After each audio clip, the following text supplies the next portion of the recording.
She cheated and thought I'd just fade away. But I came back stronger, took my child, exposed her in front of everyone, and left her with nothing but broken lies. The sun was just starting to dip beyond the horizon when I found out that everything I believed in, trusted in, and loved was a lie. In that quiet hour, I was in my hospital bed, too weak to move, recovering from a surgery that left me questioning if I'd make it through the month. With every shallow breath, I clung to the hope of home, of Hannah's warm embrace, of seeing my son Kyle growing up. But just when I thought my heart couldn't bear the strain any longer, I heard the door creak open. Hannah's voice, the familiar lilt of it, reached my ears. Relief washed over me for a moment, but then another voice, a man's voice, responded. His chuckle was low, comfortable, too close to her. I strained my eyes open, catching their silhouettes just outside the door to my room. They stood close, too close, her hand grazing his arm, his fingers brushing her waist as if they'd done it 1,000 times before. And then she said, with an indifference that cut deep, "You know, he's not going to be around much longer. No need to pretend anymore." My breath caught, my heartbeat spiking, thundering so loud I thought it would give me away. But they didn't notice. They were too wrapped up in each other. In a world where I was already buried, dead, and forgotten. "Won't he find out?" the man asked, his tone tinged with the smallest hint of doubt. I wanted to scream, to break free, to demand answers, but my body was a cage, holding me prisoner to this nightmare. "No," Hannah replied, laughing softly. "He's practically on his deathbed already. I don't see the point in hiding my affairs anymore." That sentence hit me like a gut punch, every word a jagged knife twisting through my chest. Affairs, plural. This wasn't a one-time fling, this was planned, chosen, multiple betrayals while I lay there fighting for life. The woman I thought I knew better than anyone, who I had shared everything with, had turned her back on me in the most callous way. A flood of memories surged through me. Every time she'd looked me in the eye, every word of comfort she'd given me in my weakest moments, every damn time she said she'd be there no matter what, echoed back now, twisted, corrupted, a mockery of love. I lay there, frozen, unsure what to do, unable to think. The betrayal stung, but it was her complete lack of remorse, the casual cruelty, that broke something deep within me. The woman I'd loved was a stranger, someone with a heart so cold she could stand there, a few feet away, and openly discuss my death as if it were a mere inconvenience in her life. Finally, the man, Nathan, I remembered she called him, nodded, and they both turned away. Their laughter faded down the hall, but it left an imprint, a scar that wouldn't fade. In the dim light of that hospital room, I knew I could never go back to the way things were. And I knew one other thing, I would survive, not just for me, but to make sure she didn't get away with what she'd done. For a moment, weakness threatened to overtake me, the dizzying mix of pain and betrayal pressing down hard. But the anger, the pure, raw anger, was a powerful medicine. It fueled me to stay awake, to stay aware, to stay alive. The next morning, as the first light peeked through the hospital window, I lay still, staring at the ceiling. My mind raced with 100 thoughts, each one tangling into the other, and every single one leading back to Hannah, to what she had done, to her laugh, her casual dismissal of my life as nothing more than an inconvenient delay in her sordid affair. I couldn't shake that moment. I couldn't erase the image of her with that man, the way she looked at him, the warmth and comfort I hadn't seen from her in months. Suddenly, 1,000 things that I had dismissed as simple changes in behavior felt like glaring red flags, her growing distance, the long silences, the way she'd brush off my questions with a hint of irritation or avoid eye contact altogether when she'd visit me in the hospital. There was a hollowness in her words, a subtle shift that felt out of place, but I told myself I was just imagining it.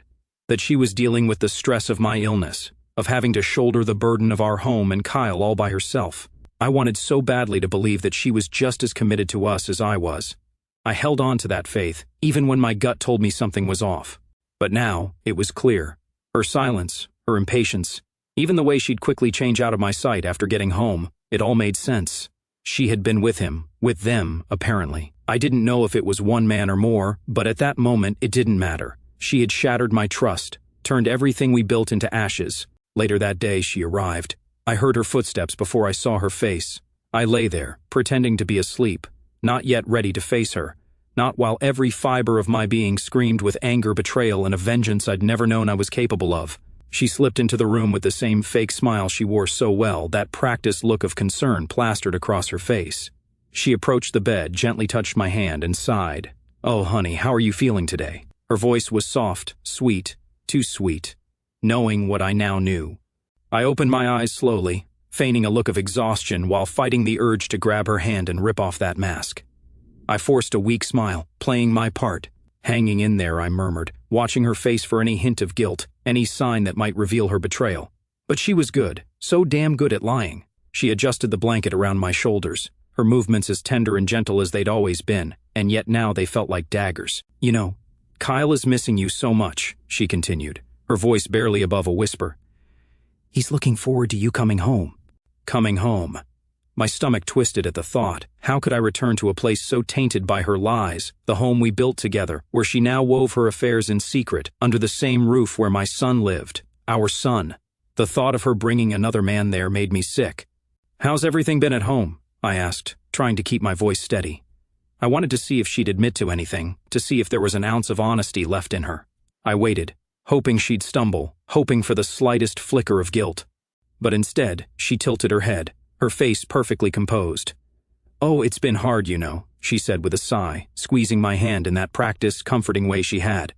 But Nathan has been a huge help. Hearing his name from her lips nearly drove me over the edge, but I swallowed the anger, forcing myself to keep it hidden, to play along. Who's Nathan? I asked, playing dumb, searching her face, hoping to catch even the smallest slip. She smiled, that smooth, easy smile that only a true deceiver could wear. Oh, he's just a friend, she replied, her tone casual. He's been helping with some of the things around the house, you know, taking care of things while you're here. Just a friend. She said it with such confidence, her eyes steady, her voice smooth as silk. If I hadn't overheard her with my own ears, I might have believed her. She was so damn convincing. I nodded, forcing a look of gratitude on my face. That's good, I murmured, trying to keep the fury from my voice. I appreciate the help. Oh, of course, she cooed, patting my hand as if I were a child. Anything to make things easier for you. Just focus on getting better, all right? I lay there, nodding, hiding the storm building inside me. Every touch of her hand, every word from her lips felt like poison. I knew I couldn't confront her here, not while I was still weak, still dependent on her. I had to play the part, to gather my strength, to find a way to get to the bottom of this. But as she talked about the friend who had been so helpful, I knew I couldn't let her walk away without knowing she was being watched. I would make her pay, one way or another. I held my anger in check, but just barely. The days blurred together in a haze of quiet rage and forced patience as I waited to regain my strength. Hannah kept visiting, talking about mundane things, keeping up her charade as if I were still her clueless husband, too weak to understand what was happening right in front of me. And every time she left, I'd lie there, clenching my fists, waiting for the day I could finally stand on my own 2 feet again. After a week of physical therapy, I could finally get around without the assistance of a nurse. My body was healing, but my mind was sharpened by the betrayal, by the storm brewing inside me. I felt myself growing stronger, and with each step, I was one step closer to confronting her, to tearing down her web of lies. Then one evening, just as I was packing my things to go home, I heard Hannah's voice in the hallway, softer this time. Curious, I crept closer to the door, straining to listen. I heard her talking on the phone, her tone laced with a kind of warmth she hadn't used with me in months. I'm coming over as soon as I leave here, she whispered, giggling softly. I can't wait to see you. Her voice dropped even lower, almost a purr, and I felt bile rise in my throat. I couldn't hear everything she said, but I heard enough. Enough to know she wasn't just with him, she was eager to be with him, excited to get out of the hospital and into his arms. The moment she walked back into my room, all smiles and sweetness, I looked her dead in the eye. I think I'm ready to come home tomorrow, I said, watching her reaction closely. For the briefest second, a flicker of something crossed her face. Worry, annoyance, it was hard to tell, but it was there. She quickly recovered, her smile widening. That's wonderful, she said, a bit too brightly. I know Kyle will be so happy to see you. I nodded, pretending to go along with her excitement. Yes, I said slowly. I can't wait to be home.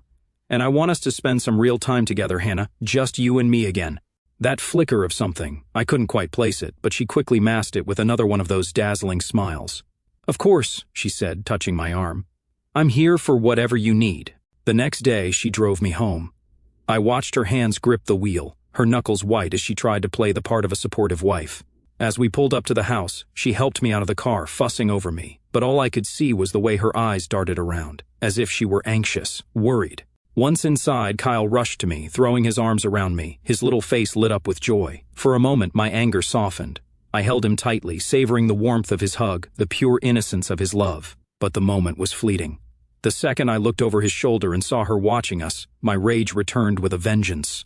Later that night, as Kyle slept soundly in his room, I lay awake in our bed beside her, feeling every inch between us like a chasm filled with lies. She lay there, pretending to sleep, but her breathing was too even, too controlled. I could sense she was waiting, counting down the minutes until I drifted off so she could get up and go where? To him, to whatever hidden life she had stashed away. I decided it was time to get some answers. Rolling over to face her, I spoke quietly, almost too softly. "Hannah?" She shifted slightly, turning toward me, her face barely visible in the dim light. Are you happy?" I asked, my voice low, a strange calmness settling over me. She blinked, her eyes flickering in confusion. "Of course I am. Why would you ask that?" I studied her face, searching for any sign of guilt or remorse. "Because something feels different," I said slowly, measuring every word. "You've been acting distant, and I wonder if there's something you're not telling me." She tensed beside me, her smile slipping ever so slightly. "What are you talking about?" she asked, her tone defensive, even annoyed. "I've been doing everything I can to help you. You don't think I've been supportive?" "Oh, you've been supportive," I said, my voice dropping to a whisper. "But I think there's something more, something you haven't been honest about." She went silent, her face hardening, and for a second, I thought I'd caught her. But then, with a flick of her hair and a roll of her eyes, she laughed, actually laughed. "You're just paranoid," she said dismissively, turning her back to me. "You've been through a lot, and I get it. You're probably just emotional. But don't try to turn this into something it's not." Every word she spat felt like gasoline on an open flame. She wasn't just lying, she was insulting my intelligence, belittling me, pushing me to question my own sanity. And yet, she said it all so effortlessly, as if she truly believed she could twist my thoughts around her finger. But I wasn't going to let her. I'd had enough of her games, her deceit, her manipulation. She could play her part as well as she wanted, but I'd finally seen behind the curtain. I knew the truth, and now it was only a matter of time before I'd get her to admit it. I lay back, pretending to give up, to let her think she'd won this round. But as she drifted off to sleep, I made a decision. I wasn't going to confront her outright, not yet. I needed more than a gut feeling. I needed proof, something undeniable that would expose her completely. So I began to plan, quietly, carefully. I would uncover the life she thought she'd hidden so well, and when I had what I needed, I would make her face every lie, every betrayal, every twisted game she thought she could get away with. And I would not let her escape this time. The following days were a masterclass in restraint. I wore the mask of the oblivious husband, the one she thought she had under her thumb. She had no idea I was observing her every move, picking up on the smallest details, noting each phone call she took in hushed tones, each text she hastily replied to while glancing over her shoulder. I started my own quiet investigation. While she was out one morning, I rummaged through her closet and drawers, searching for anything that would confirm my suspicions. Her phone, as expected, was practically glued to her hand, never left unattended, so I didn't bother with it. Instead, I checked her bags, her purses, even the pockets of her coats. Then in the pocket of her winter coat, I found it, a receipt from a luxury hotel downtown, a place she'd never mentioned going to. The date on the receipt was from 2 weeks ago, while I was still in the hospital, fighting for my life. The name on the receipt was hers, but it showed she'd paid for 2 people, room service for 2, a bottle of champagne, an assortment of desserts. She'd been living it up with him, celebrating what she must have thought was my inevitable decline. A surge of anger boiled up, but I forced myself to stay calm. This was it, the confirmation I needed. I wasn't crazy, she had been unfaithful, and the proof was right here in my hands. But still, I wanted more. I wanted something that would leave her no room to maneuver, something so undeniable that she couldn't laugh it off or twist it around. The next night, as she lay asleep beside me, I felt my mind racing, unable to quiet the anger simmering in my veins. I knew I couldn't keep waiting forever. It was time to make her face what she'd done, and I was ready for whatever excuses or twisted justifications she would throw my way. The following evening, I told her I wanted to go out for dinner, just the 2 of us. She seemed surprised but quickly agreed, a hint of relief in her eyes, as if she thought maybe I was still the clueless fool she took me for. We went to a quiet restaurant, dimly lit, with the kind of intimacy that used to mean something to us. Sitting across from her, watching her sip her wine, I felt both disgust and pity. She thought she was still in control, still holding all the cards. Halfway through the meal, I couldn't keep the pretense anymore. I leaned forward, fixing my gaze on her. "Hannah," I began, my voice steady. "I know about the hotel." Her face blanched, but she quickly recovered, trying to play it cool. "What are you talking about?" she asked, an edge of annoyance in her voice. "You heard me," I said, keeping my tone even. "The hotel, the champagne, the room service for 2. I found the receipt in your coat." Her expression faltered, her mouth opening and closing as if scrambling for words. "No, that was for a work thing. I had a colleague from out of town." "Stop lying, Hannah," I interrupted, the anger finally seeping through my voice. "I overheard you in the hospital. You brought him into our home, and you said you didn't see a point in hiding it anymore because I was going to die soon anyway. Do you remember saying that?" The color drained from her face. For once, she had no practiced smile, no rehearsed lines. Her jaw tightened, and her eyes darted around the restaurant, as if searching for an escape. When she finally spoke, her voice was icy. "So what if I did?" she spat, her tone venomous. "Do you think I wanted to spend my life as your nurse, taking care of you day and night? Do you think that's what I signed up for? You got sick, and everything changed. I had needs too. I wasn't going to put my life on hold for you." Her words hit me like a sledgehammer, and for a moment I couldn't breathe. But I forced myself to stay calm, to keep my voice steady, though every fiber of my being wanted to shout, to scream. "So you decided to betray me," I said, barely holding back the bitterness in my voice. "You decided to take everything we built and throw it away because life got hard." She rolled her eyes, her expression hardened. "Please," she scoffed, "don't act like we were some perfect couple. You were so focused on your work before you got sick I barely even existed to you. And when you finally had time for me, it was because you couldn't do anything else. And now I'm supposed to give up my life, my happiness, to play the dutiful wife while you wither away?" Her words, twisted and cruel, felt like acid on an open wound.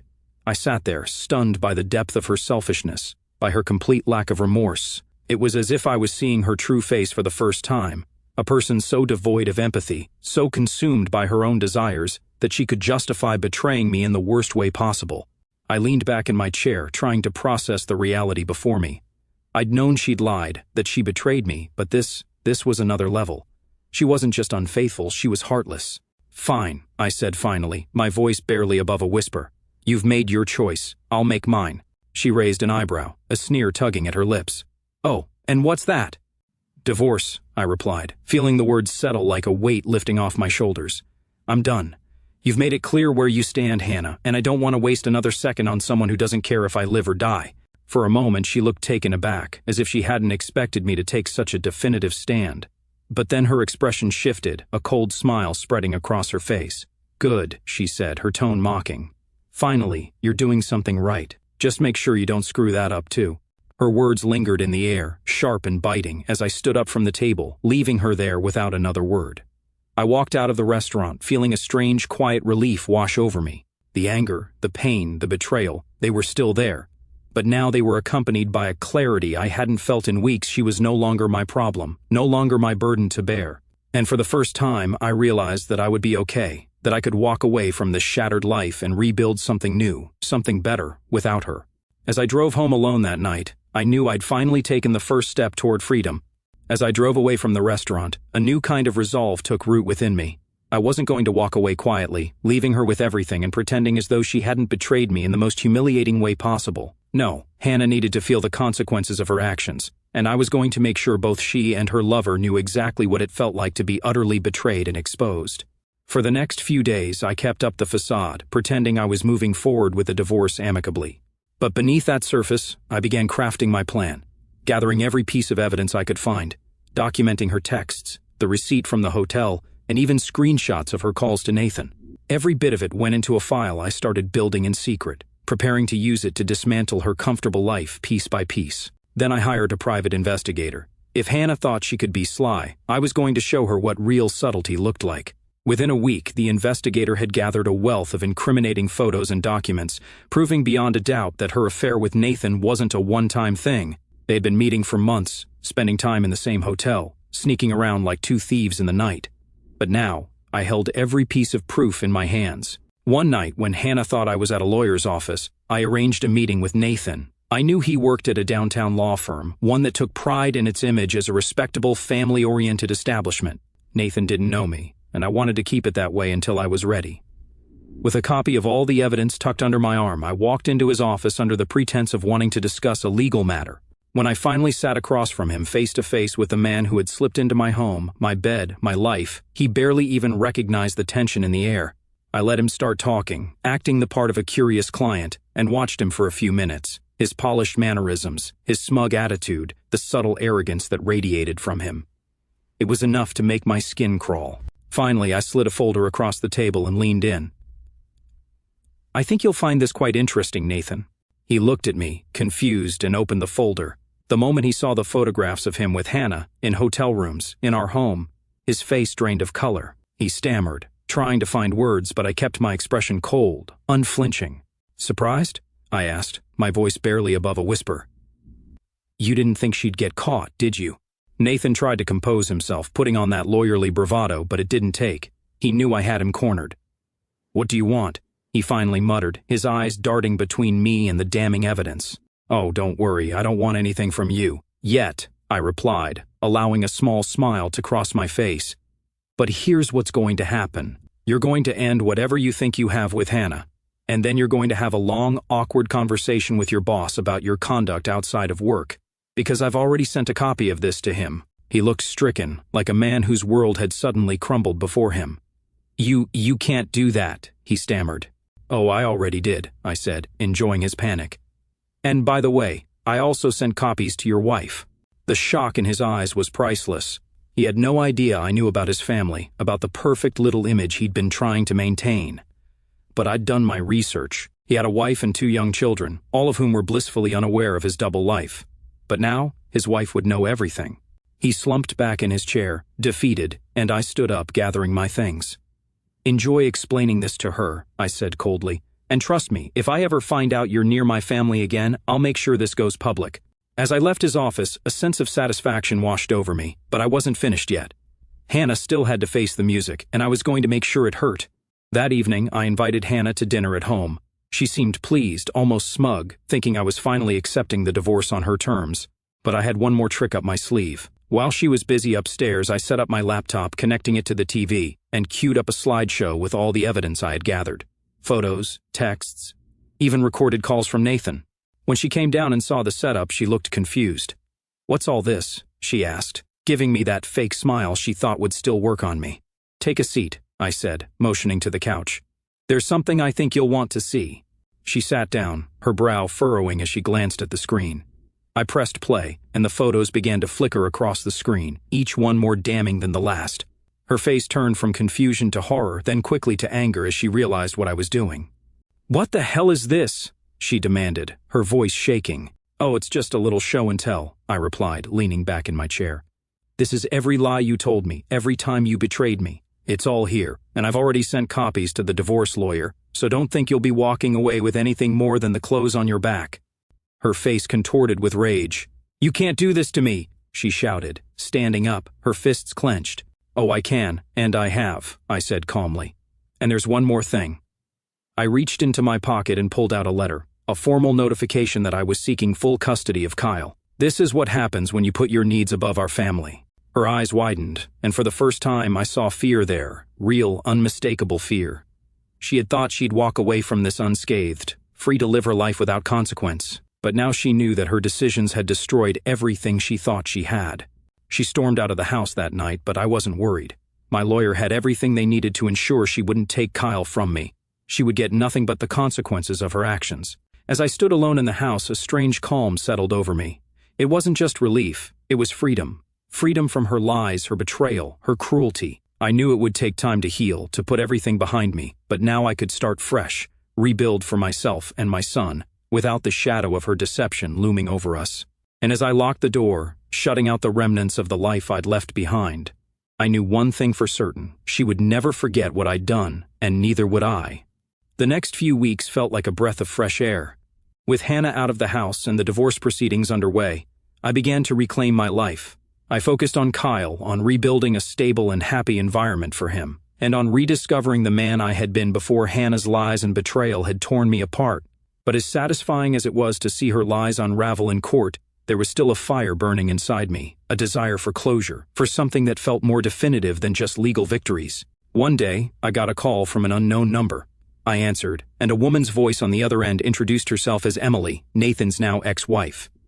My stomach clenched, but her voice held no hostility. Instead, she sounded weary, wounded, but also curious. I heard what you did, she said, a hint of admiration in her tone. I wanted to meet you. I think we might have some things to discuss. Intrigued, I agreed to meet her for coffee. When I arrived, I found her already seated, her posture poised, her expression calm yet fierce. She was, in a way, the embodiment of dignity amid chaos, and as we sat across from each other, I felt a strange sense of kinship. "You're a hard man to track down," she began, stirring her coffee thoughtfully. "But I had to thank you. If it weren't for what you did, I'd still be in the dark about Nathan's affair. Now I know the truth, and it's liberating, in a way." I nodded, feeling a pang of sympathy for her. "I'm sorry for everything you've gone through," I replied. "I didn't know about you until I started digging, and by the time I found out, I knew I couldn't let him keep getting away with it." She gave a small, bitter smile. "No apologies needed. You did what I should have done a long time ago." We sat in silence for a moment, and then she leaned forward, her voice low. "You know, Nathan is still trying to put his life back together. He's been groveling at his boss's feet, trying to save his reputation, but I thought, maybe, just maybe, you'd be interested in a little collaboration." Her eyes glinted with a hint of mischief, and for the first time in weeks, I felt a spark of excitement. She leaned in, outlining her idea in hushed tones, a plan that would give both Hannah and Nathan a taste of what betrayal felt like. A few days later, Emily and I put our plan into motion. Nathan was hosting a fundraiser at his law firm, an event intended to rebuild his shattered image. Emily and I decided it would be the perfect stage for the final act. The night of the event, I arrived, dressed in my best suit, blending into the crowd of well-dressed professionals. Emily was already there, charming the guests with her poise and grace, her presence flawless and composed. We shared a subtle nod across the room, and then we each took our places for the grand finale.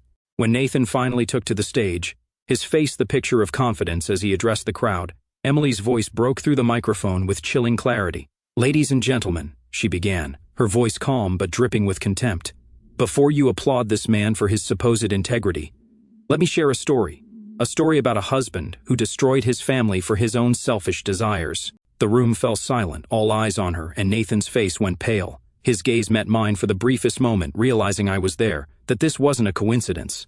And then the slideshow began. Photos of him with Hannah flashed across the screen, each one painting a vivid picture of his infidelity. Gasps echoed through the crowd, a murmur of shocked whispers filling the air as Nathan stood frozen, his life unraveling before his colleagues, his friends, his entire world. When Emily finished, she gave him one last searing look before turning to leave. The crowd parted around her, some still murmuring in disbelief, others glaring at Nathan with barely concealed disgust. I followed her outside, the cool night air filling my lungs with a renewed sense of freedom. As she walked away, she turned back to me with a small, victorious smile. "Thank you," she said simply, and with that she disappeared into the night. The next day, I filed the final papers for the divorce, and by the end of the month, Hannah's hold over me was nothing but a memory. I had my life back, my dignity, and my son, and as for Hannah and Nathan, they were left to pick up the pieces of the lives they'd carelessly destroyed. Months passed, and I rebuilt, piece by piece. I threw myself into being the best father to Kyle, giving him the love and stability he deserved. And as I looked back on everything that had happened, I knew one thing for certain. I had emerged from the wreckage stronger, wiser, and ready to live a life free from deception. The scars of betrayal were there, sure, but they were marks of survival, reminders of a strength I never knew I had. And as I looked forward, I knew I would never let anyone betray me like that again. Here's the hard truth about betrayal. It changes you, but that change doesn't have to define you. If you're going through something similar, here are a few pieces of advice that may help you find clarity and peace on your journey forward. Trust your instincts. Don't ignore that gut feeling. If something feels off, pay attention. Trusting yourself is the first step to reclaiming your power. Sometimes we brush off the little signs, telling ourselves we're just being paranoid. But if your gut is telling you something, there's a reason. Gather your strength quietly. Betrayal can bring out anger, sadness, even a desire for revenge. And these emotions can be overwhelming, but acting impulsively will only cloud your judgment. Instead, take your time, breathe, gather yourself, get the information you need, and be strategic with how you proceed. Move with intention. Seek evidence before confrontation. If you're going to confront someone about betrayal, having undeniable evidence not only gives you confidence but also prevents them from gaslighting you. Knowing the truth empowers you to make informed decisions instead of relying on half-truths or excuses. Protect what matters to you most. People who betray others often look out for themselves first, leaving you vulnerable. Whether it's your kids, your financial security, or your emotional well-being, make protecting yourself and what you love your top priority. Get the right support, legally, financially, emotionally, so you're not left picking up the pieces alone. Do not give in to hatred. It's natural to feel hatred after betrayal, but letting that hatred consume you only chains you to the pain. Use that energy to rebuild yourself. It's okay to feel it, but don't let it define you. Letting go of hatred will eventually open the door to freedom and peace. Rebuild on your own terms. The end of any relationship, especially one marked by betrayal, can feel like the end of your world. But remember, it's a new beginning. Take the time to reconnect with yourself, do the things you love, build a life that makes you feel whole, and focus on what makes you strong and resilient. The greatest revenge, after all, is living well. Find support and move forward with dignity. This isn't a journey you have to walk alone. Lean on friends, family, or a therapist who can provide perspective and guidance. Make sure your actions are aligned with your values, so when you look back, you can be proud of how you handled the situation. Betrayal may break you momentarily, but it also gives you the chance to rebuild into someone even stronger, wiser, and more grounded in your own worth. Take your time, trust yourself, and remember that the best revenge is not in getting even, but in finding peace and happiness beyond the pain.